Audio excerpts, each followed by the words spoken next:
প্রযুক্তি নির্ভর যুবশক্তির বহুপাত্রিক অংশীদারত্বে অগ্রগতি। এই প্রতিপাদ্যকে সামনে রেখে কুড়িগ্রামের রাজারহাটে জাতীয় আন্তর্জাতিক যুব দিবস পালিত হয়েছে। মঙ্গলবার 12 আগস্ট সকাল 10টায় উপজেলা যুব উন্নয়ন অতিরিক্ত চত্বর থেকে একটি বর্ণাঢ্য রেলি বের হয়ে উপজেলা পরিষদের প্রধানমন্ত্রী সড়ক প্রদক্ষিণ করে। পরে উপজেলা মডেল মসজিদের হল রুমে এক আলোচনা সভায় প্রধান অতিথির বক্তব্য রাখেন উপজেলা মোহাম্মদ আলী।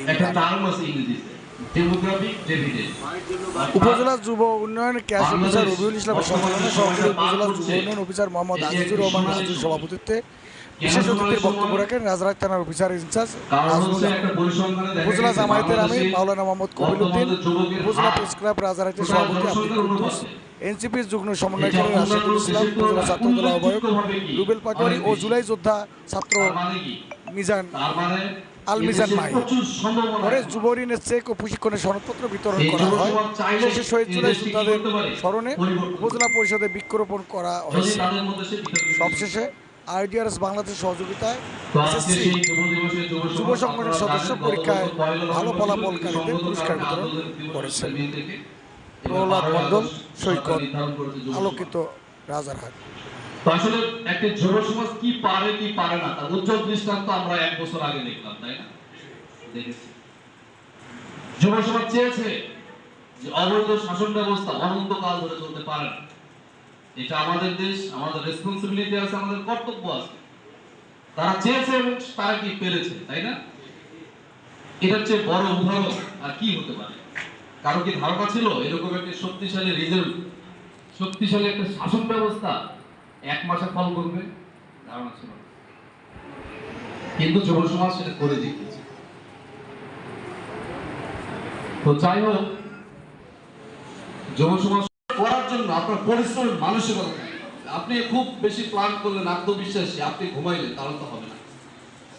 তো এটা করার জন্য আপনাকে যা কিছু করা দরকার সেই পরিশ্রমের মানসিকতা থাকতে হবে। আর 3 নম্বর যদি আমি কিছু বলি, সেটা হচ্ছে সাপোর্ট। সাপোর্ট হচ্ছে কিন্তু 3 নাম্বার। সেই সাপোর্ট হতে পারে আপনার ফাইন্যান্সিয়াল সাপোর্ট, এই যে লোন বা যেটা আমরা বলি ট্রেনিং, পারিপার্শ্বিকতা।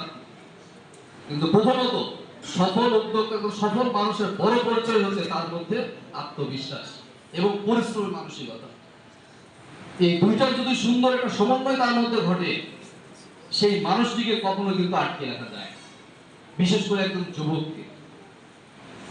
আপনার প্ল্যান থাকবে, আপনি পরিশ্রম করবেন, ভাগ্য আপনাকে কোথায় নিয়ে যাবে আপনি নিজেও চিন্তা করতে পারবেন না। আজ আপনি হলরুমে বসে আছেন, আপনি আজ থেকে নিয়োগ করেন 5 বছর পর আপনি কোথায় বসবেন, ঠিক আছে? আপনাকে সেই পরিশ্রম নিয়ে যাবে। আল্লাহ তাআলা কি বলেছে কোরআনে, যে হ্যাঁ আমি তাকেই সাহায্য করি যে নিজেকে সাহায্য করতেছে। আমাদের আমির মহোদয় এখানে আছেন, আমার ভুল হতে পারে, এটা একটা আয়াত আছে। তার মানে আল্লাহ চায় যে তুমি আগে চেষ্টা করো, তোমার মধ্যে আগে সেই আত্মবিশ্বাস আসুক, তোমার মধ্যে ইচ্ছা শক্তি আসুক, তারপর আমি আল্লাহ তোমাকে কি করব, সেটাকে পৌঁছানোর জন্য সাহায্য করব। তার মানে আমরা আসলে অনেক ক্ষেত্রে অজুহাত দিই যে না আমার তো টাকা নাই, আমার তো সেই লোকজন নাই, অমুক নাই, তমুক নাই। কিন্তু আপনি সার্চ দিবেন যারা সফল উদ্যোক্তা হয়েছে, আমি এরকম অনেক কর্মশালায় অ্যাটেন্ড করেছি, অনেক মা বোনদের কথা শুনেছি, আপনি অবাক হয়ে যাবেন তাদের শুরুটা কিভাবে হয়েছিল। তারা চিন্তা করতে পারেনি যে তাদের আন্ডারে এক সময় 2-3 হাজার মানুষ কাজ করবে, এরকম কিছু সফল উদ্যোক্তা আছে। তো প্রথমতই হচ্ছে কি আপনার মধ্যে সেই প্ল্যান থাকতে হবে, সেই ডিটারমিনেশন থাকতে হবে, সেই আত্মবিশ্বাস থাকতে হবে, না আমি এটা করব। ফার্স্ট আপনি কোনো কিছু এটা করতে গিয়ে ব্যর্থ হলেন, তার মানে এই না যে আপনার দ্বারা সম্ভব না। কারণ ওটা করতে গিয়ে আপনার তো একটা অভিজ্ঞতা হয়েছে, কিছু জানাশোনা হয়েছে, এটাই হচ্ছে আপনার অর্জন। একটা দপ্তর আছে, যে দপ্তরের উদ্যোগে আজকের এই আলোচনা সভা। বিভিন্ন সময় বিভিন্ন প্রশিক্ষণ আমরা দিয়ে থাকি। আসলে প্রশিক্ষণটা হচ্ছে একটা গর্ব বিষয়। ফার্স্ট হচ্ছে আপনার ডিটারমিনেশন। অনেক যুবককে আপনি খুঁজে পাবেন যাদের কোনো প্রশিক্ষণ নাই।